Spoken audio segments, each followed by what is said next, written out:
Pour la question de Mme Sarl sur le nœud ferroviaire lyonnais, qui est en effet un sujet extrêmement important, puisque Lyon est un des cœurs importants du système ferroviaire français.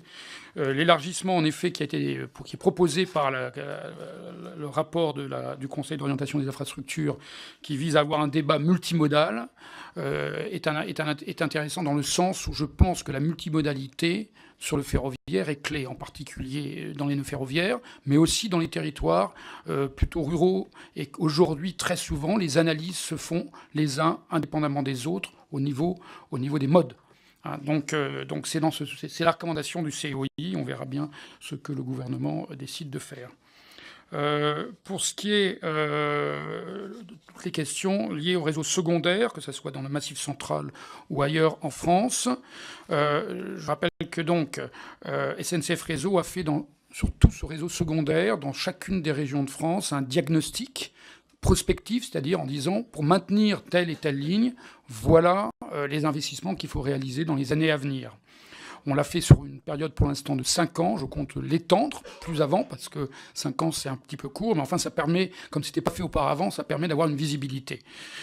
Une fois qu'on a fait ce travail-là, l'étape suivante, c'est en effet le financement de cette rénovation. Et ce financement, comme je vous le dis, relève d'un accord entre l'État et les régions, sachant que SNCF Réseau y investit en gros 8 à 9%.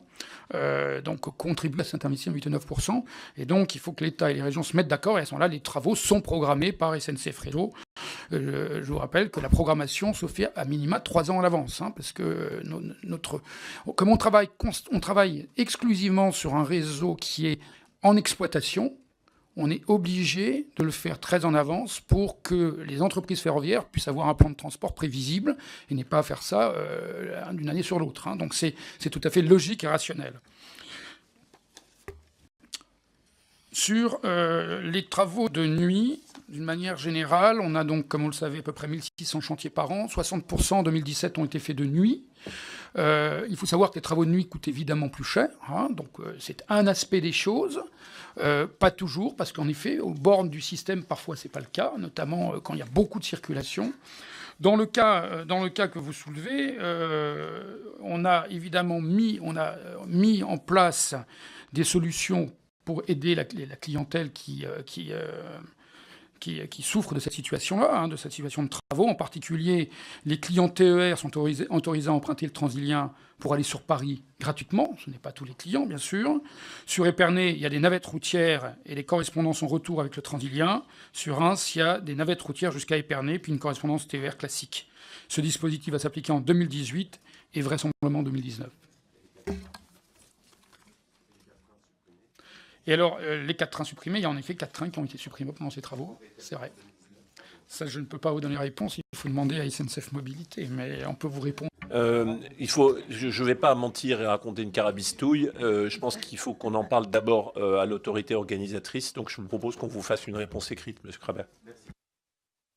Sur le capillaire fret, donc les petites lignes d'extrémité du fret, il faut le savoir qu'en effet, ces capillaires fret, très souvent, c'est un seul chargeur. Hein, et ce qui a été décidé par le gouvernement précédent, en l'occurrence, c'était sur la réhabilitation et la rénovation de ce capillaire fret qui est en effet essentiel, en tout cas dans certaines situations, je pense aux céréales, je pense au granulat, je pense parfois à la sidérurgie, c'est d'avoir des tours de table entre les chargeurs qui bénéficient quasiment exclusivement de ce capillaire fret, la région, les autorités locales, d'une manière générale, et l'État, et vous avez cité le chiffre de 10 millions, en effet, c'est en effet ce que le gouvernement met sur la table par an.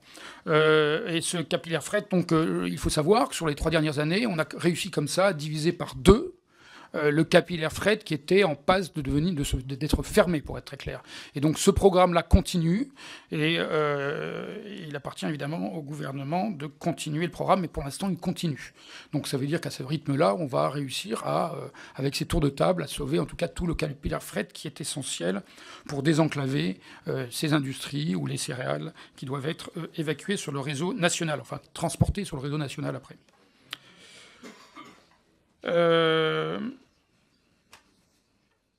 Sur les gares de triage, et le voie de service d'une manière générale, c'est en effet un gros sujet aujourd'hui.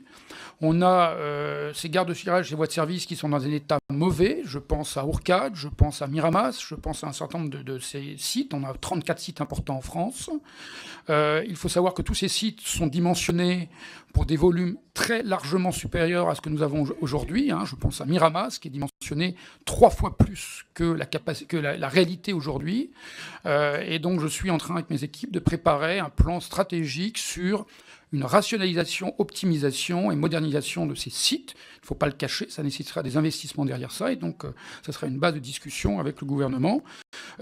Mais ça passera évidemment par une diminution de la taille de ces sites pour le rendre adéquate au volume actuel, ou en tout cas volume prévisible dans les années à venir de ces sites-là.